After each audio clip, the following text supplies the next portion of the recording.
Kinerja Gubernur Anies Baswedan kembali disorot. Nggak ada. Yang kami katakan adalah aturannya begini, pelaksanaannya begini. Aturannya begini, pelaksanaannya begini. Sampaikan bahwa kita akan bertindak tegas kepada semua, dan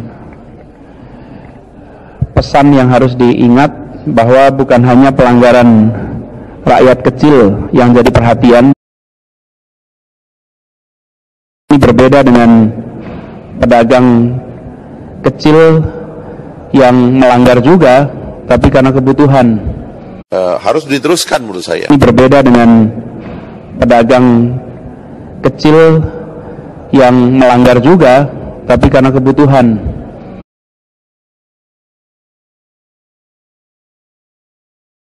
Satu bulan untuk melakukan perbaikan, mentaati semua peraturan yang ada, baik peraturan perundangan, baik perda maupun pergub. Jangan hanya kerja. Jahat. Apa yang salah? Nggak ada masalah. Lah sebaik-baiknya orang itu adalah yang memberi manfaat. Jadi mohon sabar teman-teman. Gubernur DKI Jakarta Anies Baswedan mengumumkan hasil audit tim pengawasan yang sudah memeriksa gedung-gedung di sepanjang Jalan Sudirman dan Tamrin, Jakarta.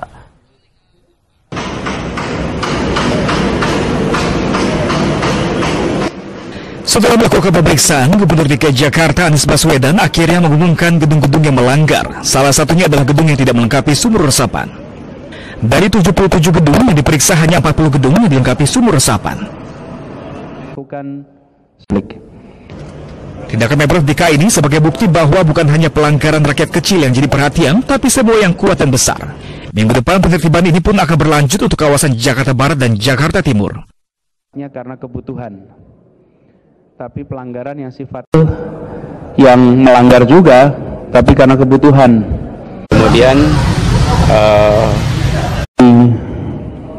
80 bangunan itu yang bisa diperiksa ada 77, 3 karena dalam proses finishing, satu karena sudah tidak ada lagi gedungnya, sudah dihancurkan, dan satu adalah kedutaan besar Jerman yang tidak diperiksa karena masih memerlukan proses perizinan lewat Kementerian Luar Negeri.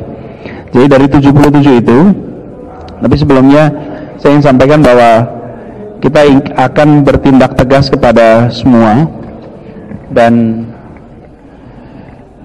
pesan yang harus diingat bahwa bukan hanya pelanggaran rakyat kecil yang jadi perhatian, tapi pelanggaran pada semua, termasuk pelanggaran yang dilakukan oleh yang kuat dan besar.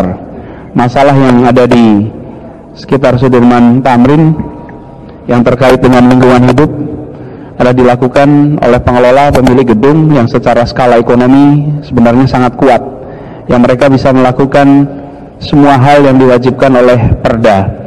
Karena itu saya menggarisbawahi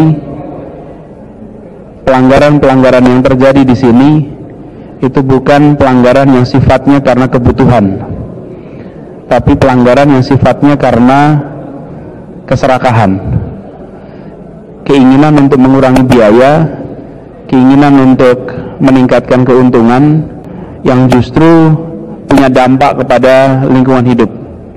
Ini berbeda dengan pedagang kecil yang melanggar juga, tapi karena kebutuhan. Saya ingin tegaskan bahwa Pemprov DKI akan mengambil langkah tegas untuk mendisiplinkan. Temuan di lapangan dari 77 gedung itu hanya separuh, hanya 40 gedung yang melengkapi bangunannya dengan sumur resapan. Dan ironisnya, dari separuh, jadi hanya 40, hanya satu gedung yang seluruh fasilitasnya sesuai dengan Pergub nomor 20 tahun 2013 tentang sumur resapan. Separuh nggak punya sumur resapan, Dan dari yang punya, separuh yang lagi hanya satu yang sesuai. Yang lainnya bermasalah. Satu itu adalah hotel Pullman. Hanya hotel Pullman, yang lain tidak. Kemudian dari 37 gedung yang tidak punya sumur resapan, bayangkan di Jalan Sudirman tidak punya sumur resapan, inilah nama gedung-gedungnya. Langkah yang akan kita lakukan selanjutnya adalah akan mendapatkan surat peringatan, diberi waktu 1 bulan untuk melakukan koreksi, 1 bulan untuk melakukan perbaikan, mentaati semua peraturan yang ada, baik peraturan perundangan, baik perda maupun pergub. Setelah itu kita akan evaluasi dan hasil evaluasinya akan diumumkan.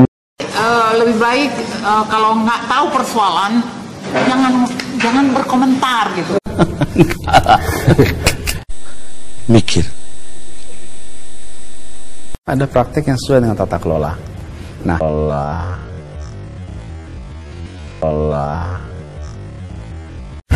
Ya, bocor, ya bocor. Yang melanggar juga, tapi karena kebutuhan. Masuk ke dalam. Ngomong lah, itu orang asbun aja dia ngomong. Ya, gak apa-apa.